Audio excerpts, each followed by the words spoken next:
तो hello friends, आज की इस वीडियो में हम बात करेंगे CHO के रिगार्डिंग कुछ इम्पोर्टेंट टॉपिक्स और फैक्ट्स के बारे में। इस हमारी सीरीज़ में फ्रेंड्स हम CHO के रिगार्डिंग कुछ ऐसे पॉइंट्स डिस्कस करेंगे जो न्यू सिलेबस के अकॉर्डिंग बहुत ही ज़्यादा इम्पोर्टेंट है। तो आप लगातार हमारी इस सीरीज़ के साथ बने रहिए। आपको हम सिलेबस के अकॉर्डिंग सारे सब्जेक्ट्स और साथ ही जीके के भी कुछ क्वेश्चन साथ में करवाते रहेंगे, जिससे कि आपका जो 5 नंबर का इस MPCHO में जीके आ रहा है वो भी हम कंप्लीट करते चले। तो फ्रेंड्स, इस सीरीज़ में हम लगभग 10,000 इम्पोर्टेंट पॉइंट्स को डायरेक्ट इनडायरेक्ट रूप से कंफर्म करेंगे और ज़रूरी इस सीरीज़ को देखने के बाद आप एक अपनी स्टडी में इम्प्रूवमेंट आपको देखने को मिलेगा। तो चलिए फ्रेंड्स, हम वीडियो को ज़्यादा लंबा ना करते हुए अपनी इस सीरीज़ के फर्स्ट पार्ट को स्टार्ट करते हैं। सो फ्रेंड्स, हमारे पास फर्स्ट क्वेश्चन है, all of the following accessory organs helps in digestion except.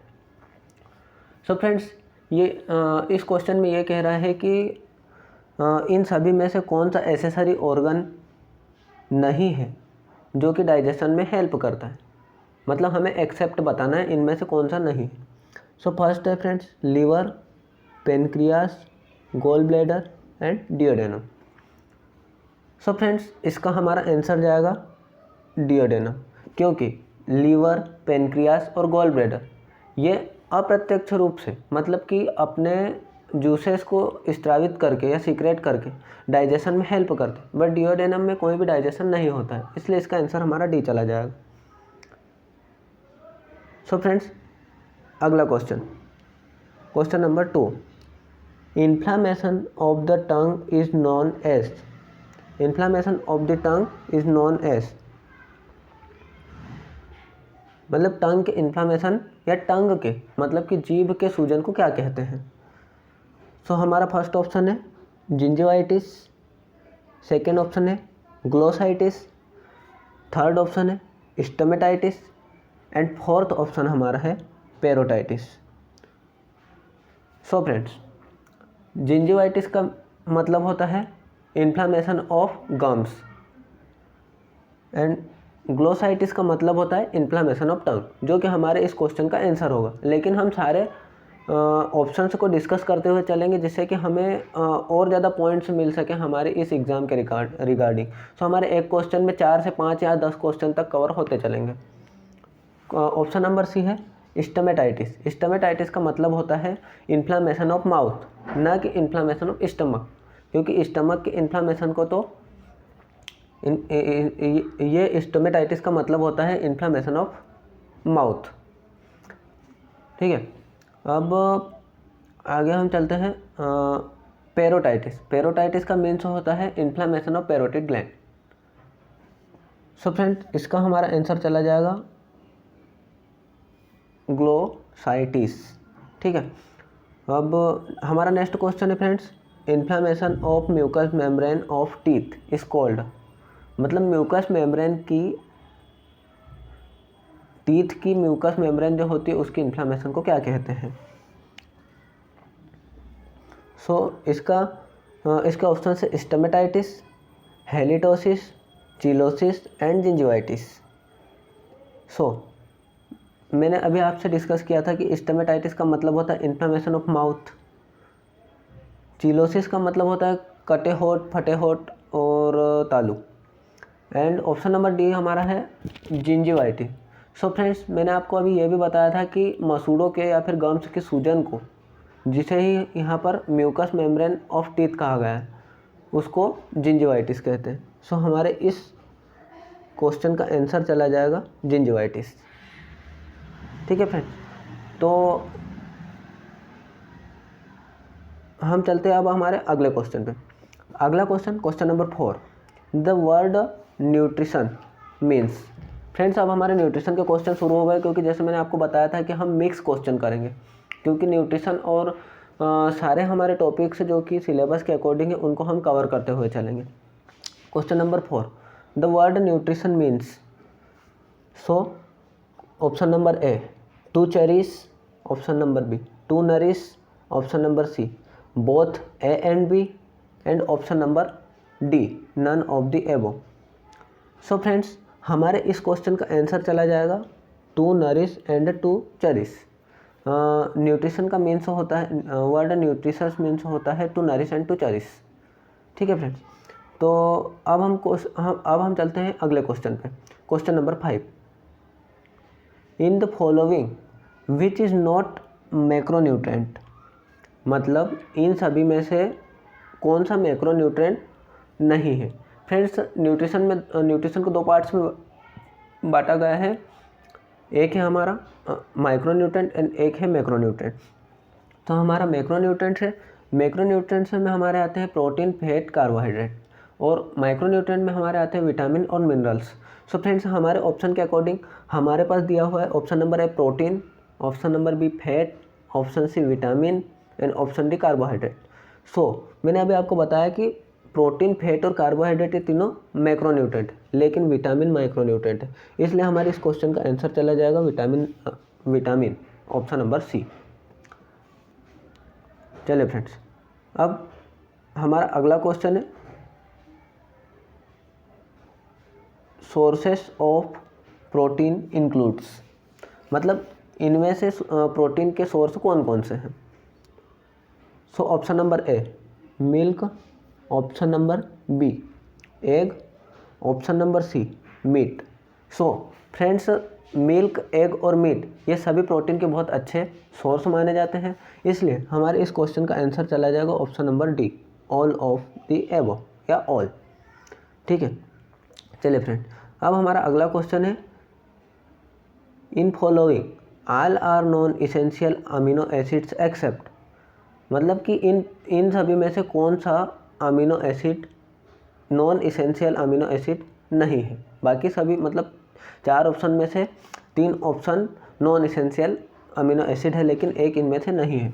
So option number A arginine, option number B glutamic acid, option number C tryptophan या option number D glycine. So friends glutamic acid, tryptophan और glycine ये तीनों non essential amino acid है, लेकिन हमारा जो arginine है option number ए ये हमारा इसका आंसर चला जाएगा, क्योंकि ये एक इसेंशियल अमीनो एसिड है। उम्मीद करता हूँ कि फ्रेंड्स आपको हमारी ये वीडियो समझ में आ रही होगी और आपको हेल्पफुल भी लग रही होगी। अगर आपको हमारी वीडियो हेल्पफुल लग रही है तो वीडियो को ज़रूर से लाइक कर दें, और आपको अगर इसी प्रकार के सेशन चाहिए तो हमारे चैनल को सब्सक्राइब कर लीजिए। चलिए फ्रेंड्स, हम चलते हैं अगले क्वेश्चन पे। क्वेश्चन नंबर 8,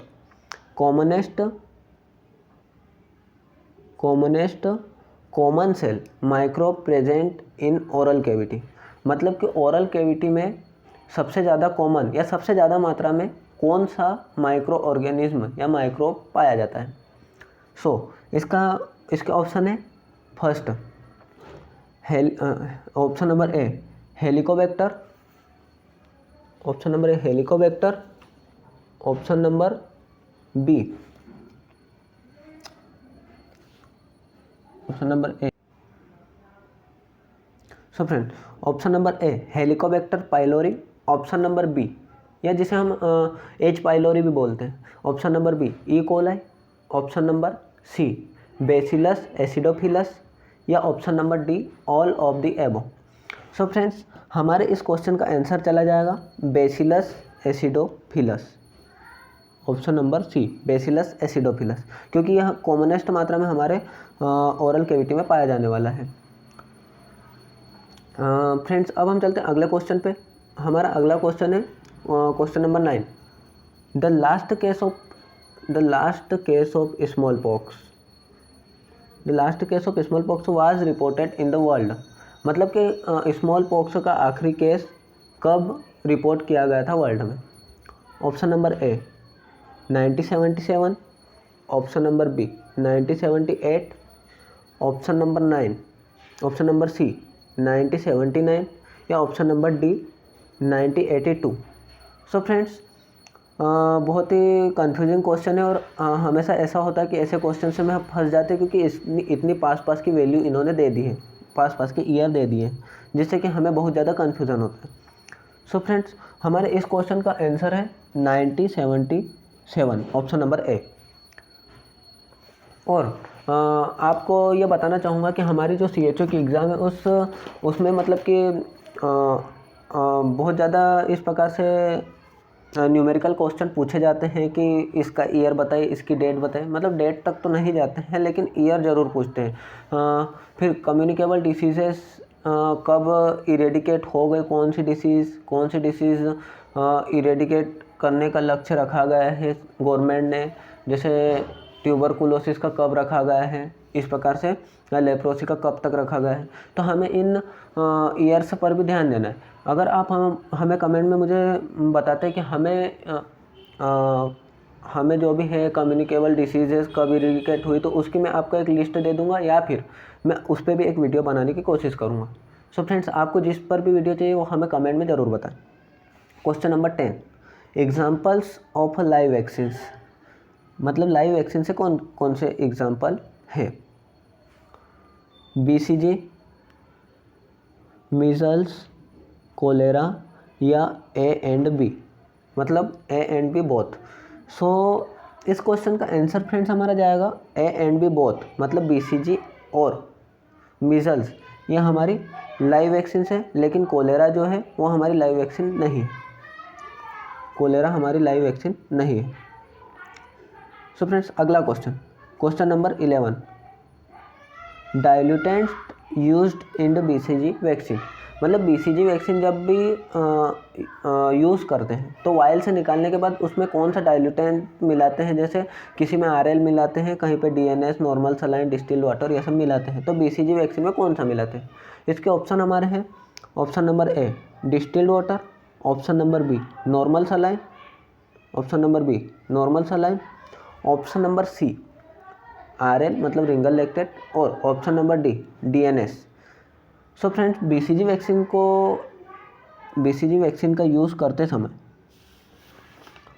हम नॉर्मल सलाइन का यूज़ करते हैं। BCG वैक्सीन का यूज़ करते समय नॉर्मल सलाइन का यूज़ किया जाता है। ठीक है, अब फ्रेंड्स हम चलते हैं अगले क्वेश्चन की ओर। क्वेश्चन नंबर 12 हमारा क्या है? Polio vaccine is prepared by. मतलब पोलियो वैक्सीन किसके द्वारा बनाई जाती है? So option number A live attenuated organism, B killed organism, C toxoid या D एरोबिक बैक्टीरिया मतलब वायवीय जीवाणु के द्वारा।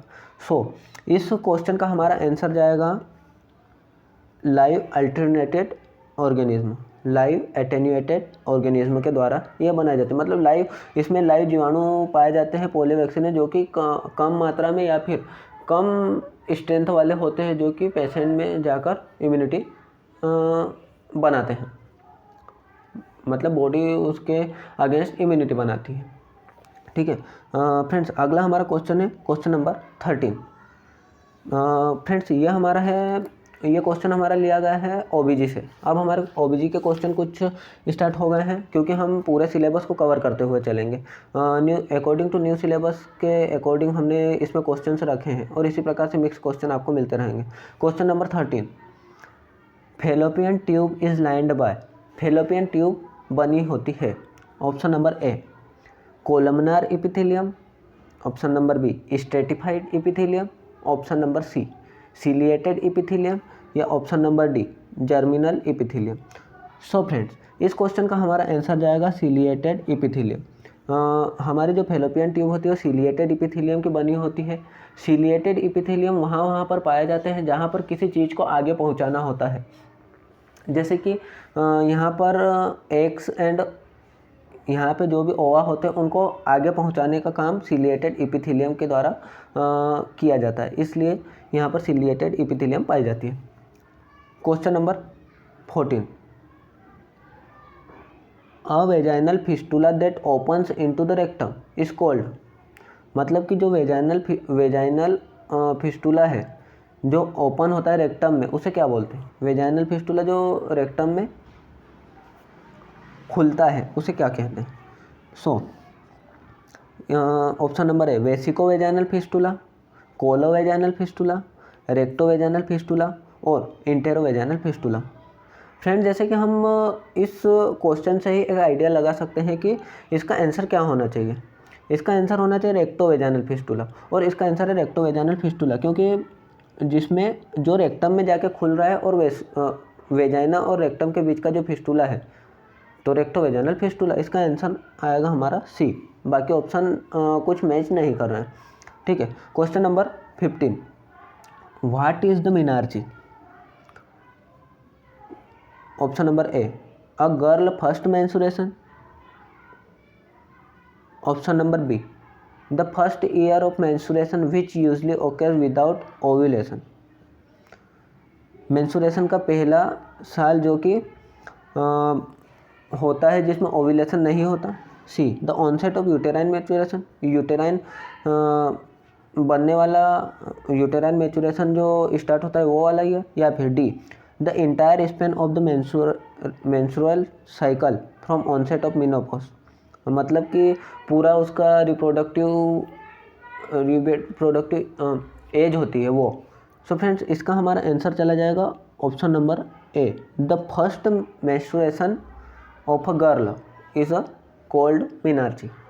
सो फ्रेंड्स आज का हमारा ये सेशन हम यहीं तक रखते हैं, और अगर आपको हमारा ये वीडियो अच्छा लगा तो वीडियो को लाइक करें, और ज़रूर से ज़रूर अपने CHO के एस्पिरेंट्स से या फिर नर्सिंग से रिगार्डिंग कोई भी एस्पिरेंट्स या दोस्त फ्रेंड्स हैं उनको आप वीडियो शेयर कर सकते हैं, और हमें सजेस्ट भी कर सकते हैं कमेंट में कि आपको और किन चीज़ों पर वीडियो चाहिए। तो फ्रेंड्स इस प्रकार से हम आगे भी वीडियो लाते रहेंगे, और आपको ऐसे ही CHO के लिए मदद करते रहेंगे। यह हमारे 10,000 पॉइंट्स की वीडियो है जो कि आपको पूरी सीरीज़ मिलेगी। तो आप हमारे चैनल को सब्सक्राइब कर लीजिए और रेगुलर आपको नोटिफिकेशन मिलते रहेंगे। सो फ्रेंड्स चलिए बाय, अब मिलते हैं अगले वीडियो में।